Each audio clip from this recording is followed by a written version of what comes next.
Hello students, welcome to channel of Edugron. मेरा नाम है शुभम गुप्ता और स्वागत है आपका ट्रायो सीरीज में।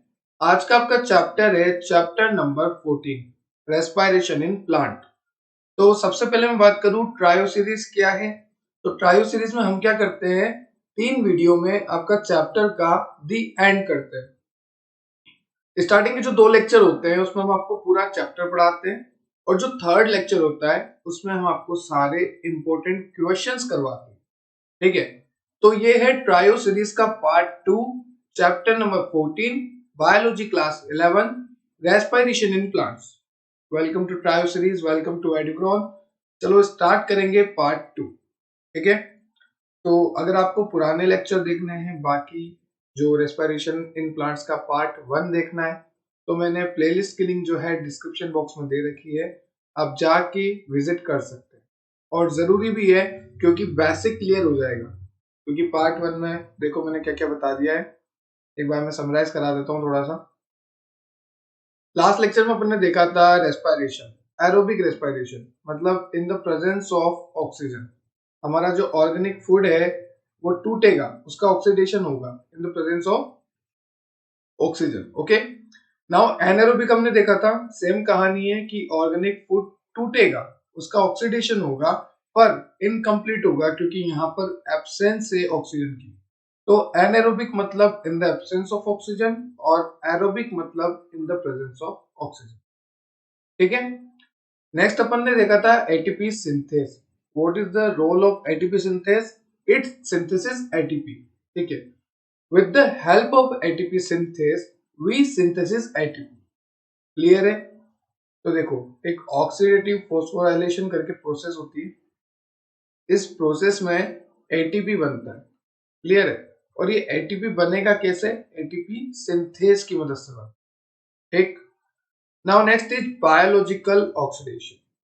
Oxidation in a series reaction called biological oxidation, मतलब ऑक्सीडेशन हो रहा है वो भी एक सीरीज में, चाहे इस सेल में हो रहा है, इस सेल में हो रहा है। ठीक है, तो एरोबिक हमें क्लियर था, एनारोबिक हमें क्लियर था, एटीपी सिंथेस हमें क्लियर था, बायोलॉजिकल ऑक्सीडेशन हमने देखा था। देन हमने देखा था cytochromes. What is cytochrome? A group of iron containing compound of electron transport system present in inner wall of mitochondria. हमने देखा था माइटोकॉन्ड्रिया की, ये तो आउटर वॉल हो गई और ये हो गई इनर वॉल। इनर वॉल में प्रेजेंट होते हैं, ठीक है, साइटोक्रोम।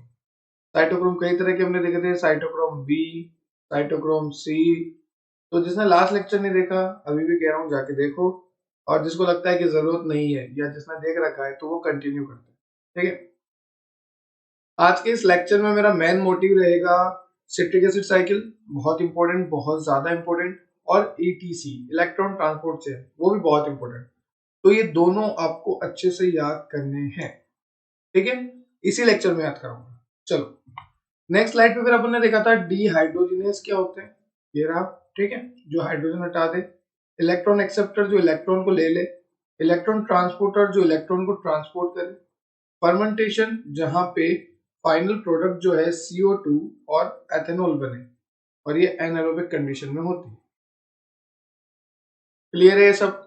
ठीक है, तो हमने देखा aerobic, anaerobic, ATP synthase, biological oxidation, cytochrome, dehydrogenase, electron acceptor, electron transport, fermentation. ठीक है, नाउ नेक्स्ट हमने एब्रिविएशंस देखे थे। ATP adenosine triphosphate, diphosphate, NAD nicotinamide, adenine dinucleotide, nicotinamide, adenine dinucleotide phosphate. ऐसे ही हमने सारे देखे थे। ठीक है, पीजीए फॉस्फोग्लिसराल्डिहाइड, ग्लिसरिक एसिड, और PGAL phosphoglyceraldehyde. ETC electron transport chain, TCA tricarboxylic acid, OA oxaloacetic acid, FMN flavin mononucleotide, ये इंपॉर्टेंट नहीं है, ये इंपॉर्टेंट है, पेंटोस फॉस्फेट पाथवे। इसका एक और नाम मैं आपको बता देता हूँ, पेंटोस फॉस्फेट पाथवे का एचएमपी शंट हम बोलते हैं। ये आपको जब आप कॉलेज वगैरह में जाओगे तो वहां पे देखने को मिलेगा, पीपीपी पाथवे, या फिर आप बोल लो एचएमपी शंट। ठीक है, इसको आप ट्रिपल पी पाथवे बोलते हो। क्लियर है? चलो फिर अपन ने देखा था कि एरोबिक रेस्पिरेशन में हम पढ़ने वाले हैं glycolysis, oxidative decarboxylation, Krebs cycle, oxidative phosphorylation. ठीक है, अब एरोबिक मतलब in the presence of oxygen हो रही सारी रिएक्शन। फिर हमने ग्लाइकोलाइसिस के लिए कुछ देखा था कि ग्लाइकोलाइसिस जो है ग्रीक वर्ड से ली है, जिसको आपको बताता हूँ, ग्लाइकोलाइसिस। ग्लाइको का मतलब यहाँ पे होता है ग्लूकोज, लाइसिस का मतलब यहाँ पे होता है ब्रेक, तो ग्लूकोज का ब्रेक डाउन उसे हम कह रहे थे ग्लाइकोलाइसिस। क्लियर है? तो यहाँ पे देखो हम बता रहे हैं कि ग्लाइकोलाइसिस जो टर्म है ये ओरिजिनेट हुई थी ग्रीक वर्ड से। इसमें ग्लाइकोज का मतलब होता है ग्लूकोज और लाइसिस का मतलब होता है टूटना, ब्रेक होना, स्प्लिट होना या ब्रेक होना। ठीक है, तो यहाँ पे क्या टूटेगा, ग्लूकोज टूटेगा, क्योंकि लिखा हुआ है ग्लूकोज जो है ब्रेक होगा। चलो आगे देखते हैं। अब ग्लूकोज ब्रेक होके जो फाइनल प्रोडक्ट बनाता है वो फाइनल प्रोडक्ट क्या होता है, पायरुविक एसिड। क्या होता है बेटा, पायरुविक एसिड। देखो जब ग्लूकोज टूटेगा तो ये बनाता है 2 molecule of pyruvic acid, P से पायरुविक। ओके, तो ग्लूकोज टूटने पर बनाता है 2 मॉलिक्यूल ऑफ पायरुविक एसिड। अब ग्लाइकोलाइसिस का एक और नाम है ईएमपी पाथवे। क्या बोलोगे, ईएमपी पाथवे। नाउ ये ईएमपी से क्या मतलब है, ये 3 साइंटिस्ट थे बेटा, जिसे एमडेन, मैरूफ और फेरनेस, आपको नाम याद नहीं रखने, और जिसे रखने हैं वो यहाँ पे लिखे हुए देख सकता है, पर इनकी कोई जरूरत नहीं। आपको बस सिंपली इतना याद रखना है कि glycolysis it is also known as EMP pathway. ठीक है, it is common in both aerobic and anaerobic respiration, ये दोनों में चलती है। जो ग्लाइकोलाइसिस है सबसे पहले तो हमने बात करी थी कि साइटोप्लाज्म में चलती है, और किसके, एरोबिक कंडीशन में भी और एनारोबिक कंडीशन में भी चलेगी। अगर एरोबिक कंडीशन में चलती है तो प्रोडक्ट बनेगा 2 मॉलिक्यूल ऑफ पायरुविक एसिड, जो कि यहाँ पे आपको बनता हुआ दिख रहा है। पर अगर ग्लूकोज का जो टूटना हुआ अगर एनारोबिक कंडीशन में हुआ, एनारोबिक, ओके, तो क्या बनेगा बेटा, एनारोबिक कंडीशन में यहाँ पे बनेगा लैक्टिक एसिड। ये लास्ट लेक्चर में मैंने काफी अच्छे से एक्सप्लेन किया था। तो इस तरह से अपनी साइकिल थी यहाँ पर कि ग्लूकोज जो है फॉस्फेट लेगा तो बनेगा ग्लूकोज 6 फॉस्फेट, फिर ये ग्लूकोज 6 फॉस्फेट फ्रक्टोज 6 फॉस्फेट में कन्वर्ट होगा।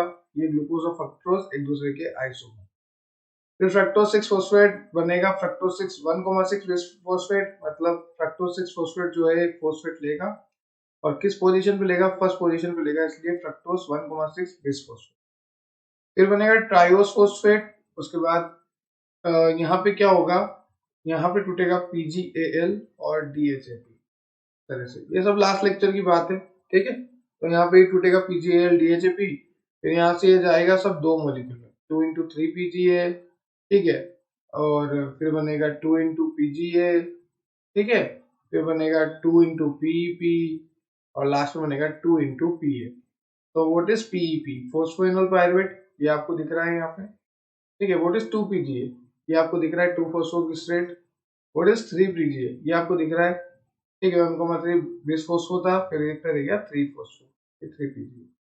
तो इस तरह से आपको सारी साइकिल याद करवाई थी मैंने लास्ट लेक्चर में, काफी इंपॉर्टेंट थी साइकिल। ग्लाइकोलाइसिस से क्वेश्चन बनता ही बनता है, और अगर ग्लाइकोलाइसिस छूट जाती है तो क्वेश्चन बनेगा सिट्रिक एसिड से। सो नाउ आज अपन स्टार्ट करने वाले हैं बेटा सिट्रिक एसिड साइकिल। क्या स्टार्ट करेंगे, सिट्रिक एसिड साइकिल। ठीक है, चले सिट्रिक एसिड साइकिल पे। अभी तक का सब क्लियर है, देख लो। सबसे पहले aerobic, anaerobic, ATP synthase, biological oxidation, cytochrome, dehydrogenase, electron acceptor, electron transporter, fermentation, glycolysis. हाँ ये रह गया। देखो व्हाट इज ग्लाइकोलाइसिस, अभी आपको मैंने बता ही दिया कि टूटना ग्लूकोज का पायरुविक एसिड में, ये लिखा हुआ है पायरुविक एसिड। उसके बाद ऑक्सीडेटिव फोस्फोराइलेशन क्या होता है कि एटीपी का फॉर्मेशन होना। ठीक है, और रेस्पिरेशन तो नॉर्मल है। रेस्पिरेटरी इक्वेशन देख लो, ये रेशियो है कि CO2 जो है कितना प्रोड्यूस हुआ और ऑक्सीजन कितना कंज्यूम हुआ।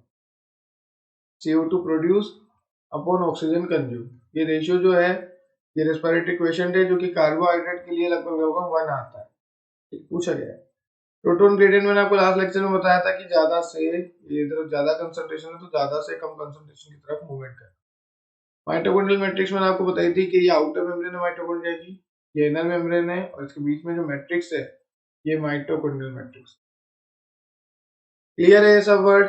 आगे चलो, फिर मैंने एब्रिविएशन बताया आपको, फिर मैंने बताया कि ग्लाइकोलाइसिस के कुछ इंपॉर्टेंट पॉइंट, जैसे ग्लाइकोलाइसिस को एएमपी पाथवे कहते हैं, ग्लाइकोलाइसिस साइटोप्लाज्म में चलती है, ग्लाइकोलाइसिस में ग्लूकोज टूटता है, ग्लाइकोलाइसिस में final product 2 molecule of pyruvic acid बनता है।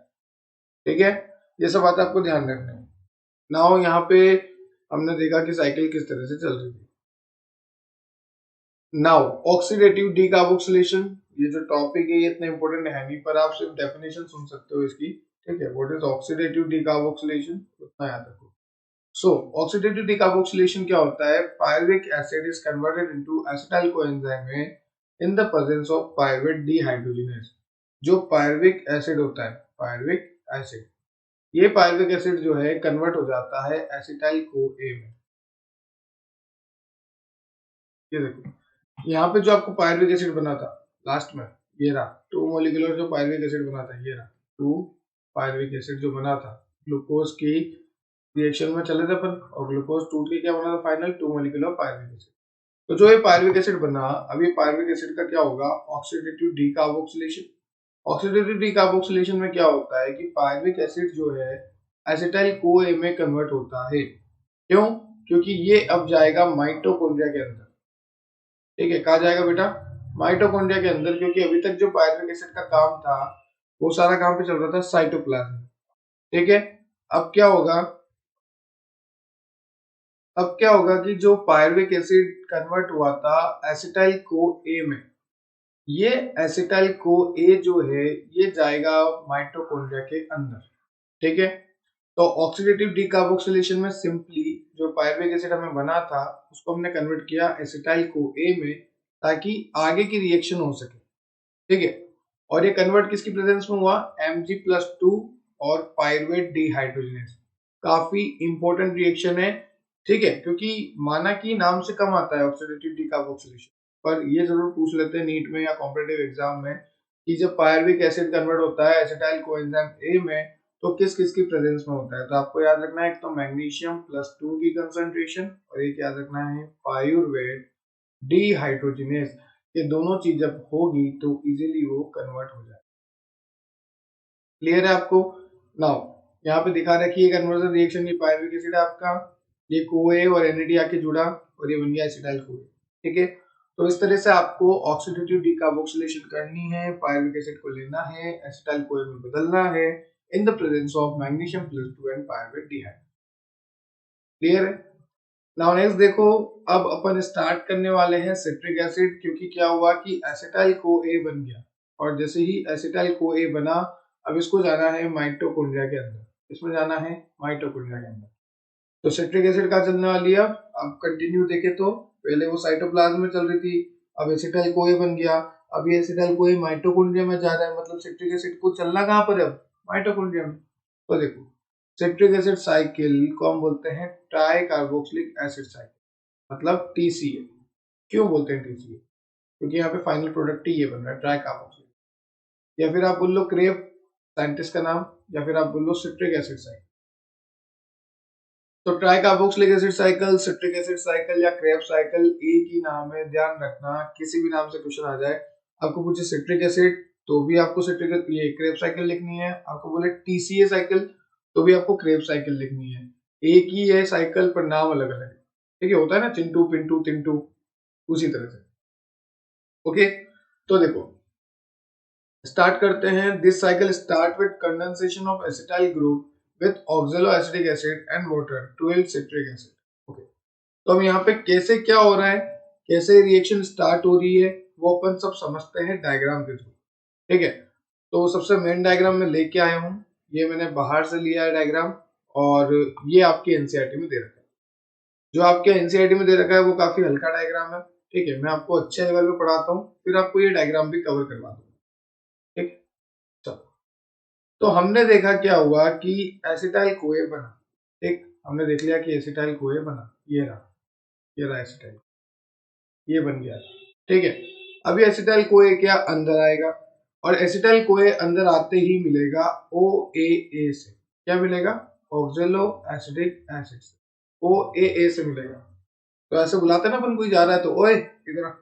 तो वैसे ही एसिटाइल कोई अंदर आया, नया नया बेचारा भी माइटोकॉन्ड्रिया के अंदर पहली बार आया, तो ये ऑक्सैलो एसिटिक एसिड ये आया एकदम दादागिरी में, ओए इधर आ। तो एसिटाइल को ए उसके बाद चला, तो एसिटाइल को ए और OAA दोनों मिल गए in the present of citrate synthase. इसकी प्रेजेंस में रिएक्शन कर रहे हैं दोनों, सिट्रेट सिंथेस। तो देखो हुआ क्या, OAA पहले से माइटोकॉन्ड्रिया में था, आया कौन? एसिटाइल को ए, ठीक है। जैसे ही आया इसने बोला कि आजा मेरे साथ रिएक्शन कर, तो इन द प्रेजेंस ऑफ किसकी रिएक्शन होगी, सिट्रेट सिंथेस के, सिट्रेट सिंथेस की प्रेजेंस में रिएक्शन होगी और H2O जो है यहाँ पर ऐड होगा, जरूरी है पानी। तो एसिटाइल कोएंजाइम में जैसे ही माइटोकॉन्ड्रिया में घुसा उसको मिला OA, ठीक है, ऑक्सलो एसिटेट, जैसे ही वो उसके साथ जुड़ा, ठीक है, जैसे ही इसके साथ जुड़ा तो बनेगा सिट्रेट। क्या बनेगा बेटा, सिट्रेट। वापस बोलो क्या बनेगा, सिट्रेट। क्लियर है ये बात सभी को।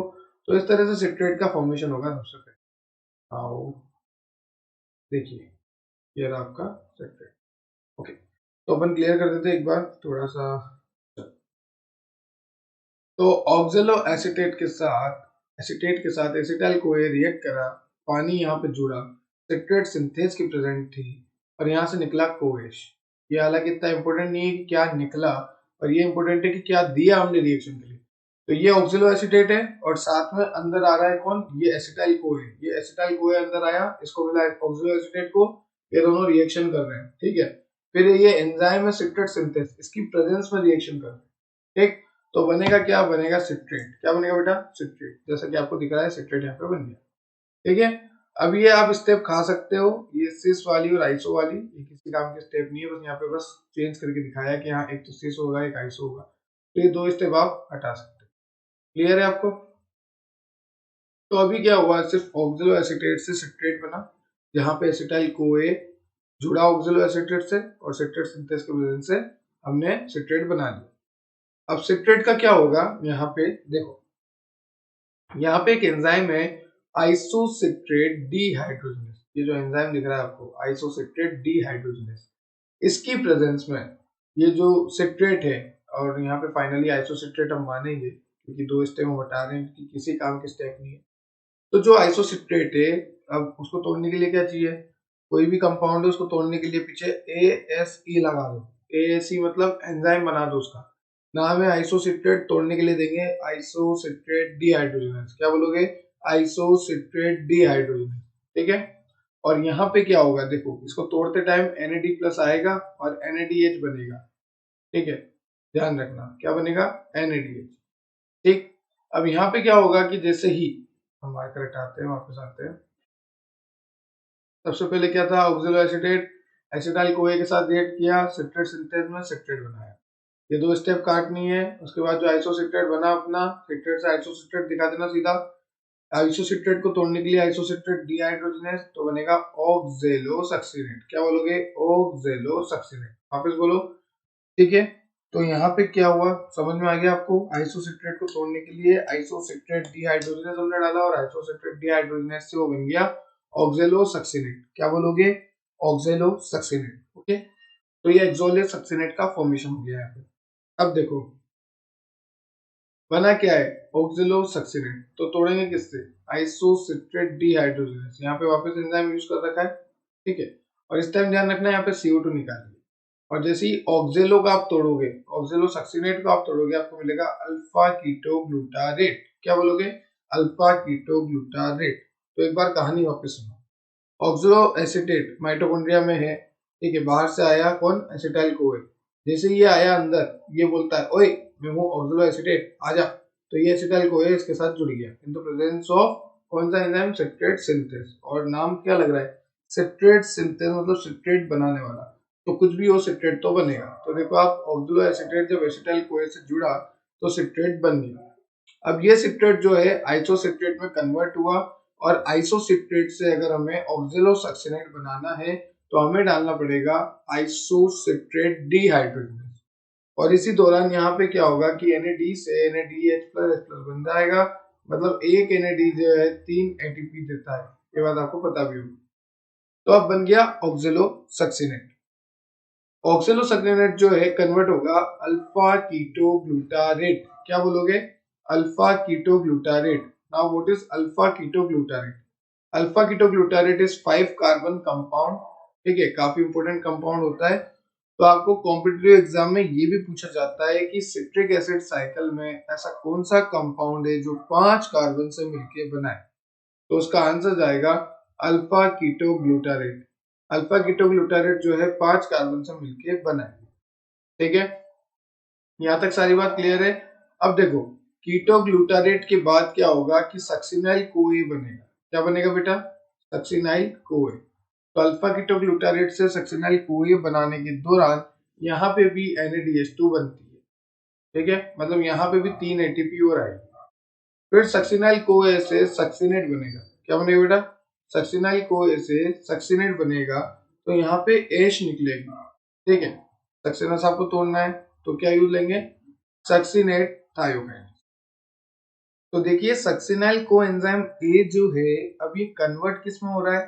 सक्सिनेट में कन्वर्ट हो रहा है। अब सक्सिनाइल कोएंजाइम ए है, ठीक है, तो क्या डालेंगे? सक्सिनेट थायोकाइनेस। क्योंकि अपने को पता है कि आगे का प्रोडक्ट सक्सिनेट है तो अपन यहाँ पे डालेंगे सक्सिनेट थायोकाइनेस। क्या बोलोगे बेटा? सक्सिनेट थायोकाइनेस। ठीक है, आगे देखो। अब सक्सेना साहब बन गए, बड़ी अच्छी बात है। सक्सिनेट को अपन क्या बोल रहे हैं? सक्सेना साहब। ठीक है, सक्सिनेट बन गए, सक्सेना साहब बन गए। अब सक्सेस मिल गई, ऐसा याद रखो, सक्सेना साहब को सक्सेस मिल गई, सक्सिनेट बन गए वो। तो अब इनको क्या चाहिए? जिंदगी में फन चाहिए। कोई भी आदमी सक्सेस क्यों होना चाहता है कि बाद में सक्सेस होकर वो मजे करे जिंदगी में। ठीक है, तो यहाँ पे देखो सक्सिनेट बने और सक्सेना साहब बोल रहे हैं कि यार मुझे जिंदगी में मजे चाहिए, मतलब फन चाहिए। तो फन को FUN लिखते हैं अपन, पर अपन लिखेंगे FUM, तो बनेगा फ्यूमरेट। क्या बनेगा? फ्यूमरेट। ठीक है, आप N की जगह M लिखो, फन की जगह फ्यूमरेट करो।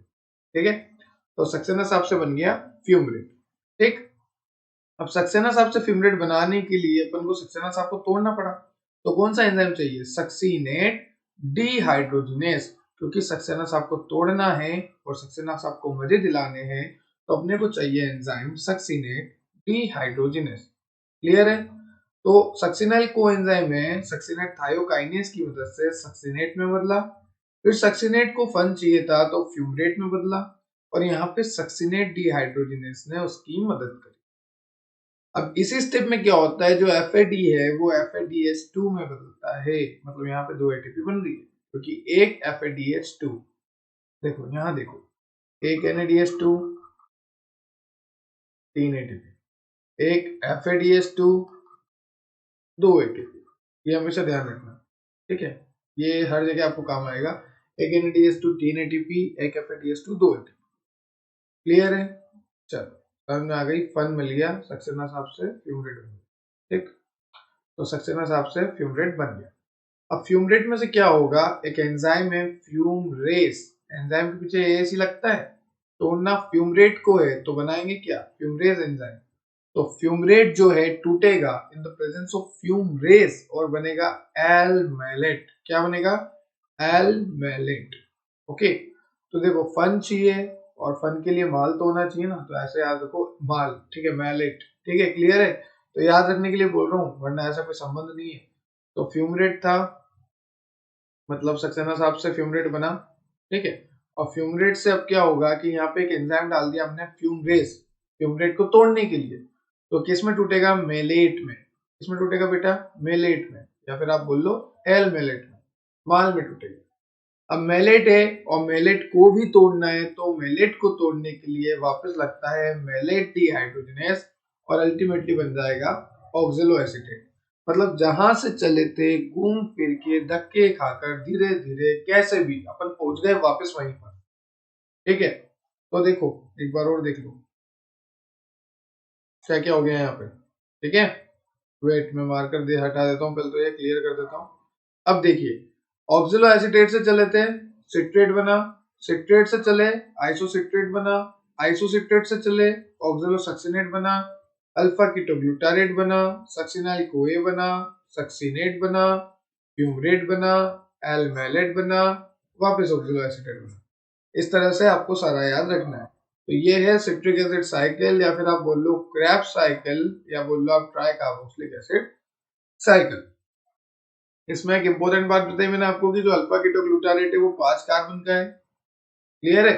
और यहाँ पे एटीपी देखो, 3 एटीपी तो यहाँ बनेगी, 3 एटीपी यहाँ बनेगी, एक एटीपी आपको यहाँ दिख ही रही है, एक 2 एटीपी यहाँ बनेगी। तो एटीपी तो बहुत सारी बन रही है, 3 एटीपी फिर यहाँ बनेगी। देख लो आप कितनी बार बन रही है। ठीक है, तो 3 3 6 3 9 2 11 2 13 2 बार साइकिल चलती है। ठीक है, समझ रहे हो, काफी इंपॉर्टेंट। तो इस तरह से आपको पूरी साइकिल याद रखनी है, एंजाइम आपको याद रखना है। और एंजाइम इतना टफ नहीं है क्योंकि एंजाइम तो नाम से याद हो जाएंगे। फ्यूम रेट को तोड़ना है, फ्यूम रेज ले आओ। फ्यूम रेट को तोड़ना है, फ्यूम रेज ले आओ। एएसी लगा दो, एंजाइम बन जाएगा। एल मेलेट को तोड़ना है तो मेलेट डी हाइड्रोजिनेज ले आओ।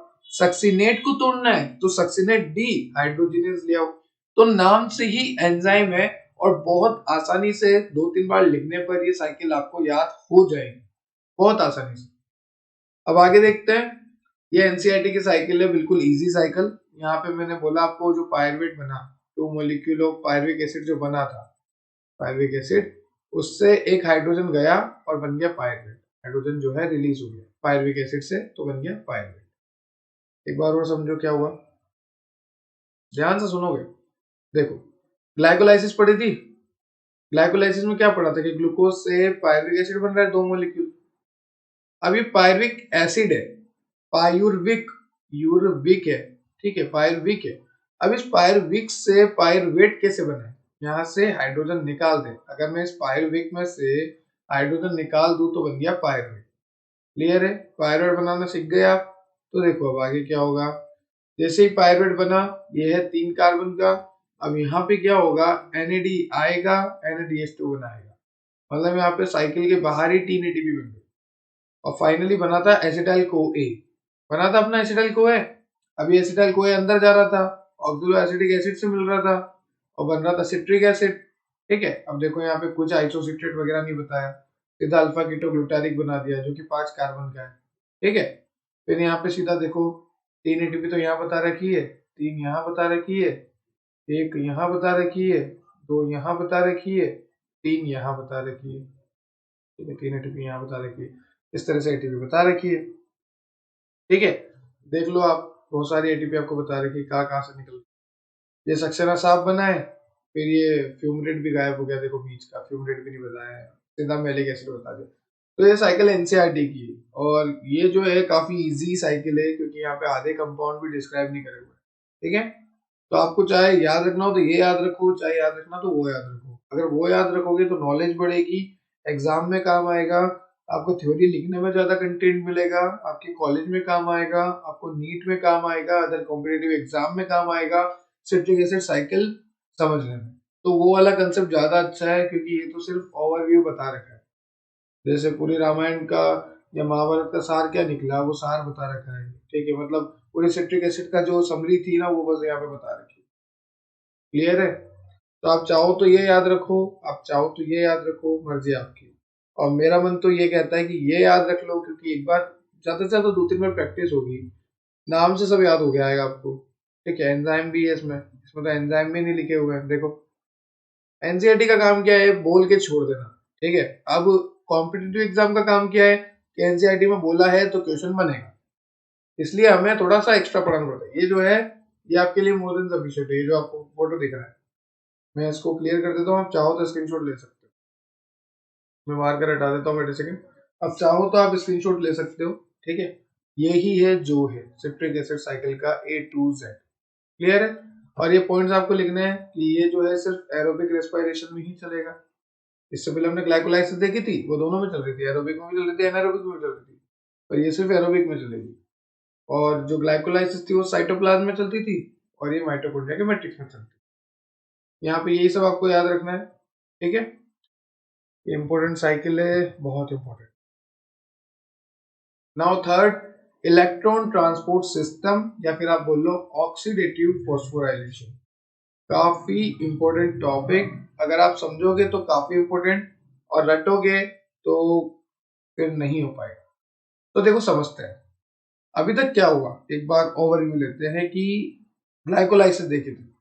ग्लाइकोलाइसिस में क्या हो रहा था कि ग्लूकोज जो था वो टूट के 2 मॉलिक्यूल पायरुविक एसिड बनाया। अब ये पायरुविक एसिड ने H+ छोड़ा और पायरुवेट बनाया। ठीक है, ये पायरुवेट जो है एसिटाइल CoA में कन्वर्ट हुआ। ये सब काम अभी तक साइटोप्लाज्म में था। अब ये एसिटाइल CoA जो है ये आया माइटोकॉन्ड्रिया के अंदर मैट्रिक्स में। कहाँ पाया, मैट्रिक्स में। और फाइनली इसने क्या चलाई, CTCA, try carboxylic acid cycle, या फिर आप बोल लो सिट्रिक एसिड साइकिल। अब यहाँ पे जो अपन ने देखा था जो NADH2 बन रहा था, FADH2 यहाँ पे जो बन रहा था, अब ये इनका रोल है, जो यहाँ पे बन रहे थे ना NADH2 FADH2, अब इनका रोल है ETC। देखो सब कुछ कंटिन्यू है, अगर ग्लाइकोलाइसिस ही नहीं होती तो NADH2 यहाँ पे बनता ही नहीं। तो मतलब A से Z सब सीरीज वाइज कनेक्टेड है, एक होगा तभी आगे का होगा, तभी आगे का होगा, तभी आगे का होगा, ठीक है। तो देखो ध्यान से देखना यहाँ पे इलेक्ट्रॉन ट्रांसपोर्ट सिस्टम क्या होता है। देखो जैसे ये आउटर मेम्ब्रेन है और ये इनर मेम्ब्रेन है, ये क्या है आपकी आउटर मेम्ब्रेन, ध्यान से सुनना इंपॉर्टेंट टॉपिक है, और ये है आपकी इनर मेम्ब्रेन। ओके, अब यहाँ पे कई सारे जो NADH2 थे, FADH2 थे, वो बने। NADH2, FADH2, ये सब क्या है? कैरियर है। क्या है ये सब? इलेक्ट्रॉन कैरियर, ठीक है। अब इनर मेम्ब्रेन की बात करूं तो इनर मेम्ब्रेन में क्या होते हैं? सीक्वेंस ऑफ प्रोटीन होता है यहाँ पे, इस तरह से प्रोटीन 1, ठीक है, फिर ये है प्रोटीन 3, फिर प्रोटीन 2 थोड़ा नीचे होता है, और फिर होता है प्रोटीन। तो ये हो गया 1, ये हो गया थर्ड कॉम्प्लेक्स, ये सेकंड जो है नीचे होता है थोड़ा लाइन से बिल्कुल, और ये होता है फोर्थ। तो इस तरह से माइटोकॉन्ड्रियल मेम्ब्रेन में 4 तरह के प्रोटीन अरेंज होते हैं, protein 1, protein 3, protein second, protein 4, या फिर आप बोल लो प्रोटीन के कॉम्प्लेक्स जो है, सॉरी प्रोटीन के कॉम्प्लेक्स जो है अरेंज होते हैं, complex 1, complex 3, complex second, complex 4, ठीक है। अब होगा क्या, मार्कर चेंज करते हैं फिर मैं बताता हूँ होगा क्या। अब क्या होगा, ठीक है, आ जाएंगे। देखो अब ये जो NADH2 है ये आएगा भागा भागा और इस प्रोटीन कॉम्प्लेक्स को बोलेगा कि आप मेरा इलेक्ट्रॉन ले लो। क्या बोलेगा? मैं आपको इलेक्ट्रॉन देना चाहता हूँ, आप मेरा इलेक्ट्रॉन ले लो। तो ये प्रोटीन 1 का कॉम्प्लेक्स बोलेगा भाई मैं आपका इलेक्ट्रॉन क्यों लूं?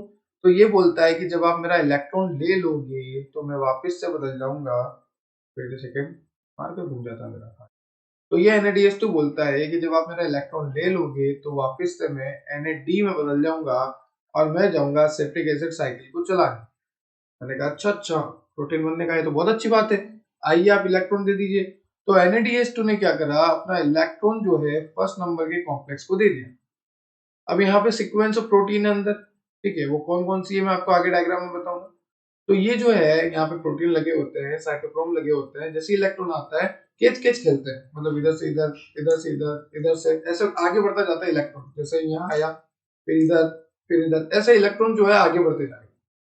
फिर इलेक्ट्रॉन बाहर आएगा, फिर कॉम्प्लेक्स थर्ड में घुसेगा, फिर इलेक्ट्रॉन कॉम्प्लेक्स 4 में घुसेगा। आप बोलोगे 2 क्यों नहीं? क्योंकि 2 में क्या नहीं है, 2 जो है थोड़ा नीचे टाइप है, ठीक है, 2 कॉम्प्लेक्स जो है थोड़ा नीचे है, दैट्स व्हाई वहां पे जो है इलेक्ट्रॉन जो है जंप नहीं कर पाएगा। क्लियर है ये बात आपको? वेट अ सेकंड, अब देखिए डायग्राम देख लो, ये डायग्राम क्लियर होना चाहिए बेटा आपको, ठीक है। क्लियर है तो आगे चलते हैं, ठीक है। तो NADH2 अपना इलेक्ट्रॉन देने आ रहा है प्रोटीन 1 के कॉम्प्लेक्स को, और जैसे उसने प्रोटीन 1 के कॉम्प्लेक्स को इलेक्ट्रॉन दिया, अब ये NADH2 से NAD बन के रह गया और ये वापस जाएगा सिट्रिक एसिड, ठीक है। तो अब जैसे इलेक्ट्रॉन आया प्रोटीन 1 में, अंदर साइटोक्रोम अरेंज है, तो वैसे जंप जंप कर रहे हैं और फिर थर्ड वाले में जाएंगे, फिर फोर्थ वाले में, और फाइनल जो इलेक्ट्रॉन जो जाएगा वो किसके पास जाएगा? फाइनल जो इलेक्ट्रॉन एक्सेप्टर होता है कॉम्प्लेक्स 4 के बाद, तो यहाँ पर ऑक्सीजन, क्या होता है? ऑक्सीजन। तो पूछा जाता है, क्या पूछा जाता है बेटा, मैं बताता हूँ क्या पूछा जाता है। ETC में, या फिर आप बोलो इलेक्ट्रॉन ट्रांसपोर्ट सिस्टम में, जो फाइनल इलेक्ट्रॉन एक्सेप्टर होता है वो कौन होता है? तो आंसर जाएगा O2। O2 is the final electron acceptor। Electron final acceptor है ये कौन? ऑक्सीजन। ओके, तो फाइनल इलेक्ट्रॉन एक्सेप्टर कौन हो गया? ऑक्सीजन।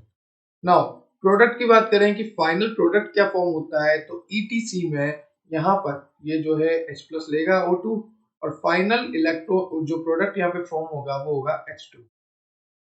तो H2O is the ultimate product formed in, किसमें फॉर्म हुआ ये? ETC में, इलेक्ट्रॉन ट्रांसपोर्ट सिस्टम या चेन में। ओके, तो इलेक्ट्रॉन एक्सेप्टर कौन हो गया? O2, and the final product क्या हो गया? H2। ठीक है, तो O2 is the final electron acceptor and water is the final product in electron transport system।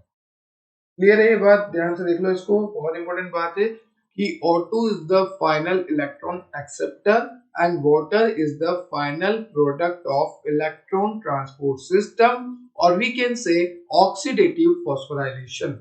So in oxidative phosphorylation, TCA continue, NADH2 releases electron to protein 1 complex. Now after electron takes by protein 1, it by jump it passes to complex third, then complex fourth, and the final electron acceptor is oxygen, and then it react with H plus and form final product of electron transport system, that is water. Clear है? ये सब होता है. अब आप बोलोगे sir ये जो अंदर फंसा हुआ है इसका क्या, ये कॉम्प्लेक्स सेकंड का क्या? तो देखो बेटा, जो कॉम्प्लेक्स सेकंड होता है ना, ये कॉम्प्लेक्स सेकंड जो है FADH2 आता है इसके पास. FADH2 भी तो बनता है, तो इसके पास FADH2 आता है. तो ये है आपका इलेक्ट्रॉन ट्रांसपोर्ट सिस्टम. अब इसमें कैरियर कौन है? जो ये मैं बोला ना, इलेक्ट्रॉन जंप होंगे, तो इलेक्ट्रॉन फेंकता कौन है? इलेक्ट्रॉन फेंकने का काम होता है NAD का. ठीक है, यहाँ पे देखो ये cytochrome B, cytochrome C1, C, A, A3, ये सब. ठीक है, यूबिक्विनोन ये UQ से लिखा है. तो ये सब इलेक्ट्रॉन फेंकते हैं. ये डायग्राम आप थोड़ा अच्छे से बनाना. ठीक है, मैं आगे आपको बता देता हूँ. देखो ये जो है आपका NCERT का डायग्राम है, और यहाँ पे आपको कॉम्प्लेक्स भी दे रखे हैं. मैं आपको बताता हूँ. यहाँ आपको दे रखा है, ये है आपकी इंटर मेम्ब्रेन, ये मतलब अंदर वाली मेम्ब्रेन. ये आपका मैट्रिक्स जहाँ पे TCA मतलब सिट्रिक एसिड साइकिल चल रही थी, और ये इनर मेम्ब्रेन में जहाँ पे कॉम्प्लेक्स प्रेजेंट है प्रोटीन. तो देखो ये है कॉम्प्लेक्स 1, मैंने आपको बोला. फिर होता है कॉम्प्लेक्स 3, मैंने वही आपको बोला. कॉम्प्लेक्स सेकंड जो है हल्का सा बाहर निकला होता है, इतना बड़ा नहीं होता. और फिर आता है कॉम्प्लेक्स 4. ये सब मैंने आपको बोला था, 1, 3, 2, 4. अब देखो यहाँ पे क्या होगा, जैसे ही NADH2 इलेक्ट्रॉन देगा, ये NAD प्लस में बदल जाएगा, और ये NAD प्लस जो है सिट्रिक एसिड साइकिल में जाएगा. ठीक है, अब यहाँ पे Fa होता है. ठीक है, मन का मर्जी का मालिक होता है. ठीक, जैसे ही इलेक्ट्रॉन लेगा आगे ये शिफ्ट कर देगा FeS के पास, और फिर इलेक्ट्रॉन जाएगा UQ के पास, UQS2 के पास. फिर यहाँ पे क्या होगा, कॉम्प्लेक्स थर्ड में प्रोटीन प्रेजेंट होते हैं जिसका नाम होता है B फंस गई C1 में. क्या बोलोगे? B फंस गई C1 में, मतलब साइटोक्रोम B, फिर आएगा FeS, और फिर आएगा C1, साइटोक्रोम C1. तो B फंस गई C1 में, ये आपको याद रखना है. उसके बाद बाहर आएंगे तो रहेगा साइटोक्रोम C. उसके बाद सेकंड तो कोई काम आएगा नहीं. फिर फोर्थ में जाएंगे, और फोर्थ में है साइटोक्रोम A, A3. ठीक है, इस तरह से अरेंज है. साइटोक्रोम A और आगे जाएंगे तो A3. और फिर इससे आगे अगर जाएगा, देखो इससे आगे जब इलेक्ट्रॉन जाएगा तो ऑक्सीजन जो है फाइनल इलेक्ट्रॉन एक्सेप्टर है, और हाइड्रोजन के साथ मिलकर वो वाटर बना रहा है. तो इस तरह से आपको मैंने पूरा डायग्राम पहले ही बोल के समझा दिया है. सब कुछ सेम है, बस मैंने इसको एनसीईआरटी ने इसको ऐसे दे रखा है, मैंने इसको ऐसे कर. अब एक इम्पोर्टेंट बात, काफी इम्पोर्टेंट बात, और ध्यान से सुननी पड़ेगी आपको. देखो हुआ क्या कि जैसे जैसे अब इलेक्ट्रॉन ट्रांसपोर्ट हो रहा है.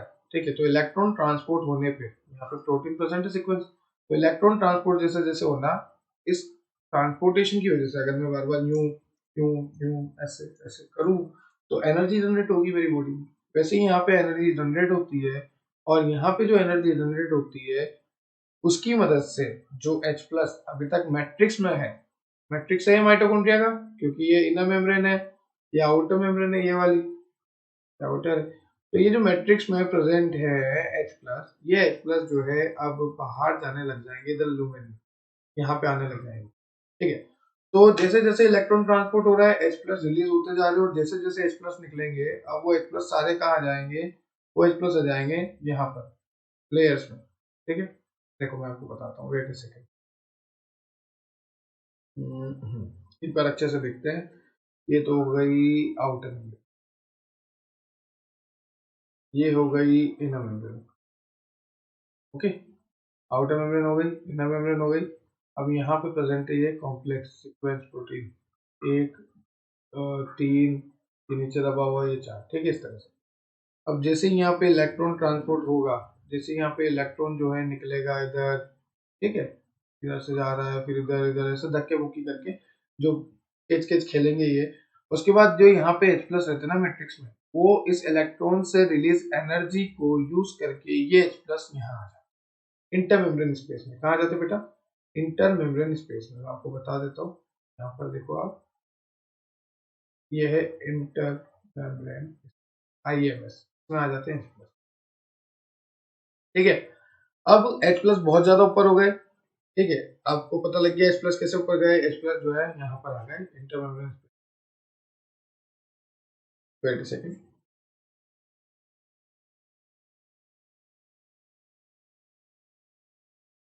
और यहाँ जो है H प्लस कम हो गए, यहाँ पे बहुत कम हो गए। कम क्यों हो गए? क्योंकि सारे ऊपर जा रहे हैं इलेक्ट्रॉन से।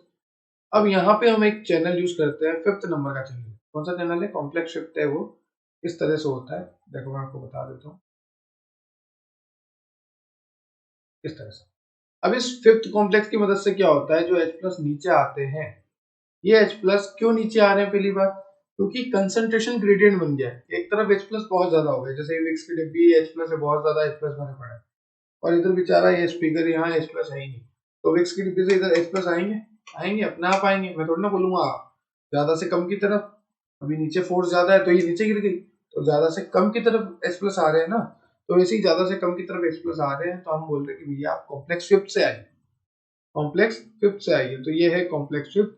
और जब इससे इलेक्ट्रॉन जो है, जब H प्लस जो है नीचे आएंगे, तो बड़ी तेजी से आएंगे, और इस एनर्जी को, जो H प्लस नीचे आ रहा है, इस एनर्जी को यूज करके हम ADP से ATP बनाएंगे।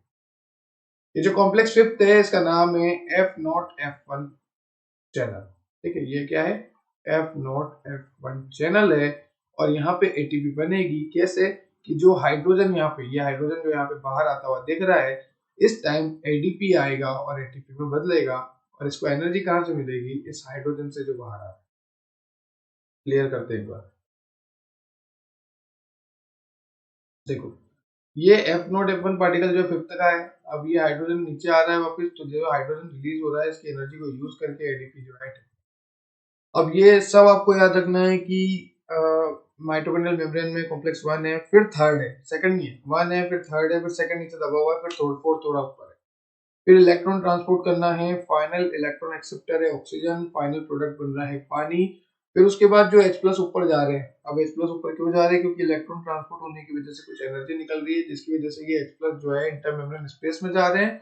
फिर वहां से ये नीचे आना चाहते हैं, तो हम कॉम्प्लेक्स 5th के थ्रू, जिसका नाम है F0F1 पार्टिकल, उसके थ्रू हाइड्रोजन को नीचे लाएंगे, और जैसे ही हाइड्रोजन आएंगे मैट्रिक्स में, तो उस दौरान एनर्जी रिलीज होगी, और ADP जो है फॉस्फेट जोड़ के ATP बनाना शुरू कर देगी। और इसी दौरान ये जो प्रोसेस हो रही है कॉम्प्लेक्स नंबर 5th की, इसे हम कहेंगे, क्या कहेंगे? इसे हम कहेंगे ऑक्सीडेटिव फॉस्फोराइलेशन। क्लियर है आपको ये सब बातें? तो ये सारी बातें आपको ध्यान रखनी है, बहुत अच्छे से आपको पढ़ना है। इसके आगे चलते हैं। ये देखो आपको दिखा रखा है F0F1 पार्टिकल का डायग्राम।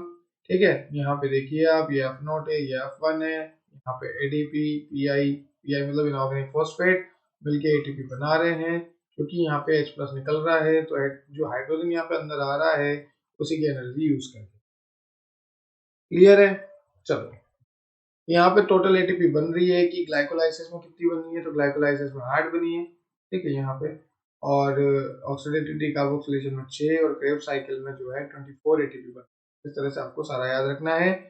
और एनर्जी प्रोडक्शन प्रोकैरियोट में 38 ATP, यूकैरियोट में 36 या 80 होती है लगभग, पर अगर प्रोडक्शन हो जाए यूकैरियोट में एरोबिक रेस्पिरेशन, तो 36 भी।